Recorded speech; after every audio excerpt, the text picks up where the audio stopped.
Hello folks, welcome back to the cabin. On this week's episode of Carl's Off the Grid, I'm just buttoning things up for the winter. We're expected to have some really heavy snow, and if the snow gets too deep, I'm not going to be able to continue the series. So I just want to go through in this video everything that we accomplished this year. So we'll start from ground one.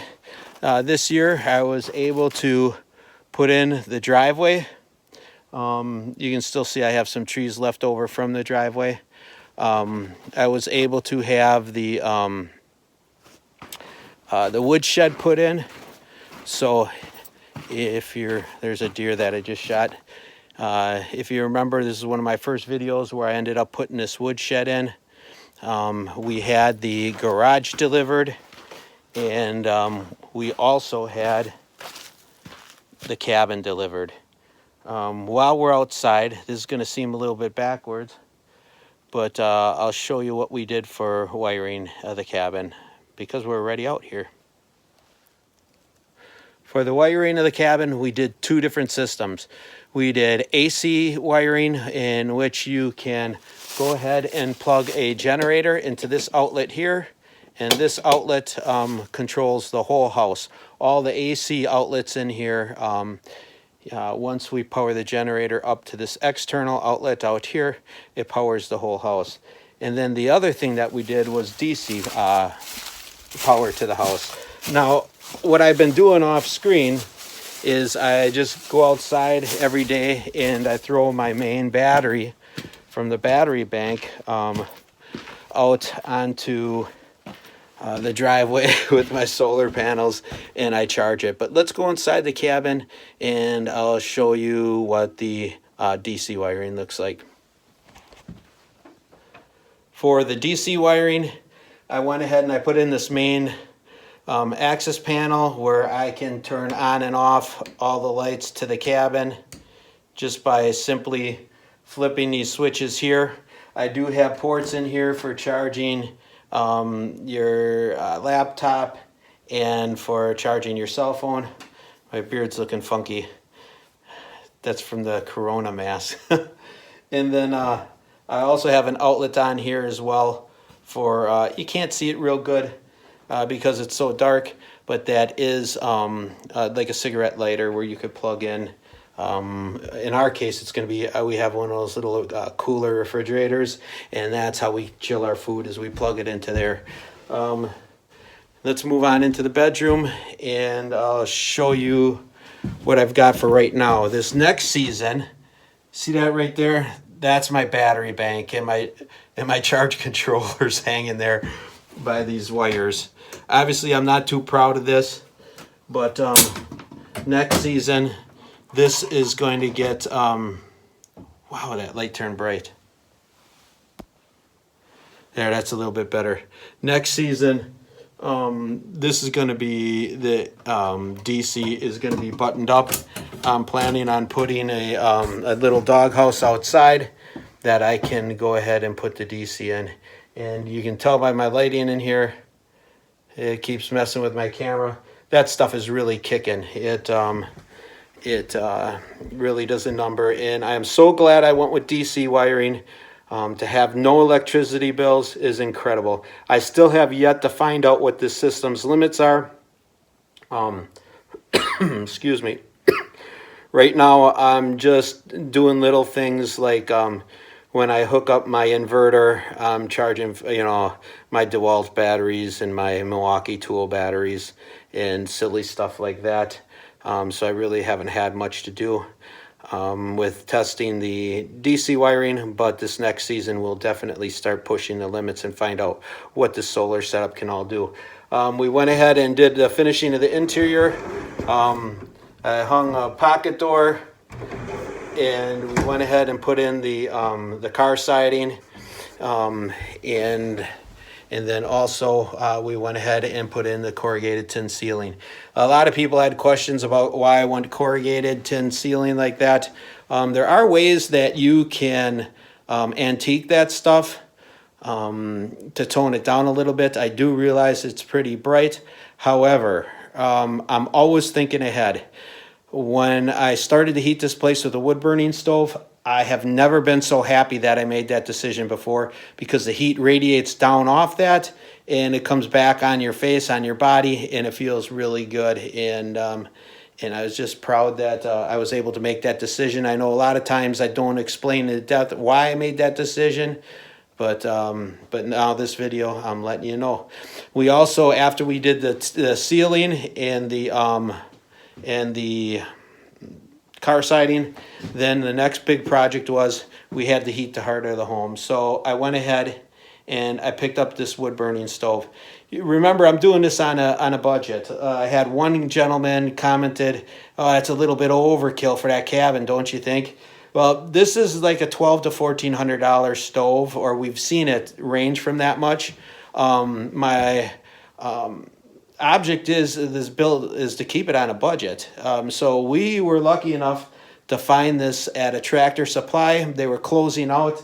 The handle was broke on it.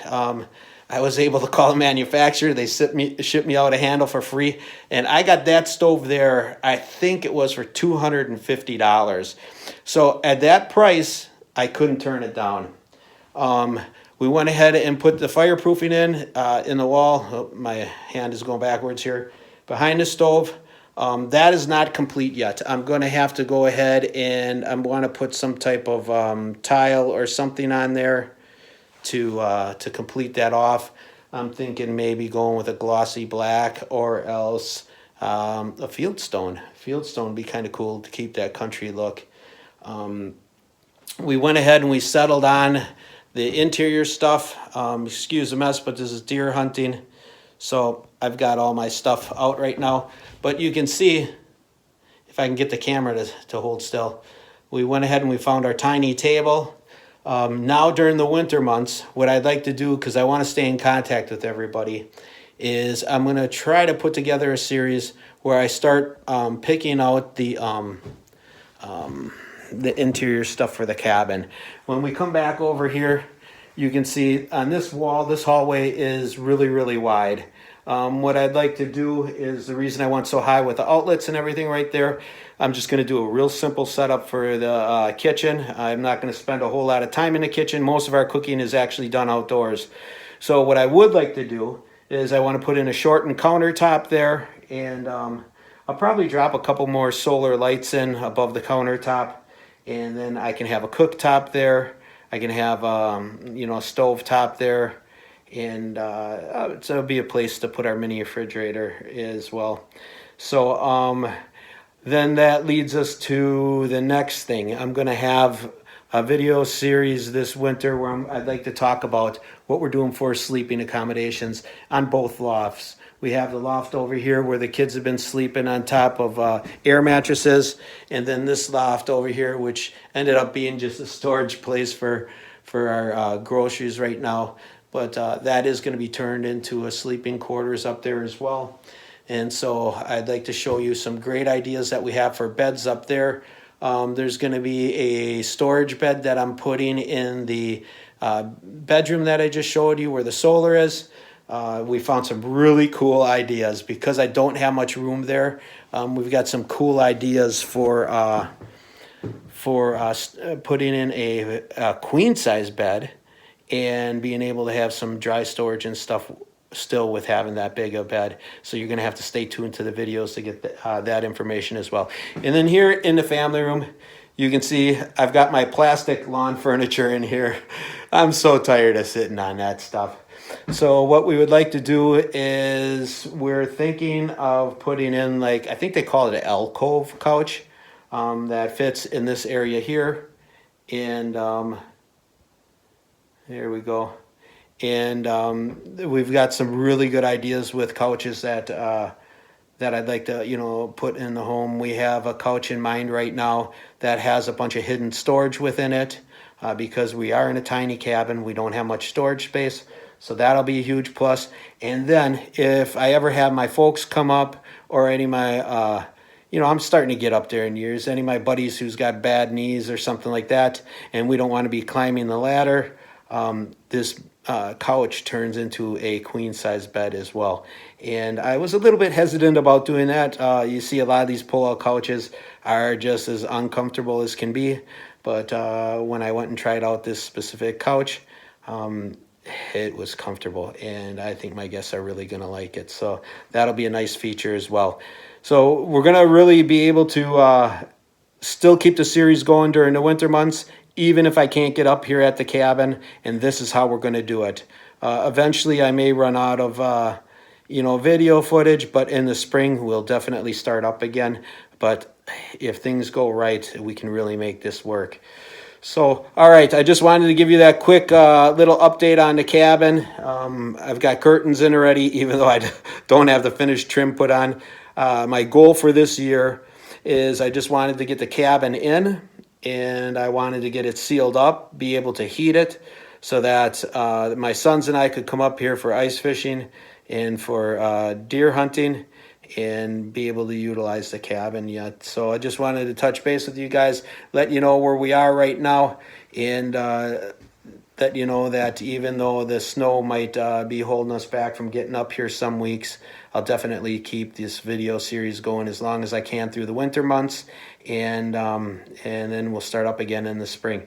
So I'd like to thank you all for joining the channel, and for everybody who's viewing the channel. It's YouTube you don't make any money on, but I do have enough credentials in now where I'm starting to be monetized, and this was a huge expense coming out of my pocket because we've had a life of hardship. That's why I'm building the cabin on a budget. And so the little bit of money that YouTube gives, at least it might help out on at least getting up here in the gas and stuff for that. So that's nice. But anyways, so thank you for subscribing. I'd like to welcome any new subscribers. You guys are awesome. With us all working together, I think this channel can help everybody kind of get some ideas. We can brainstorm together. I appreciate the comments that you guys leave. A lot of the improvements that I made on the cabin were because of you, the viewers, and the comments that you have left on the videos. So if you haven't caught my other videos yet, when you subscribe, you're privileged to go ahead. Even when you're not subscribed, you can go ahead and check out Carl's Off the Grid. I think I've got up to about 40 some videos right now.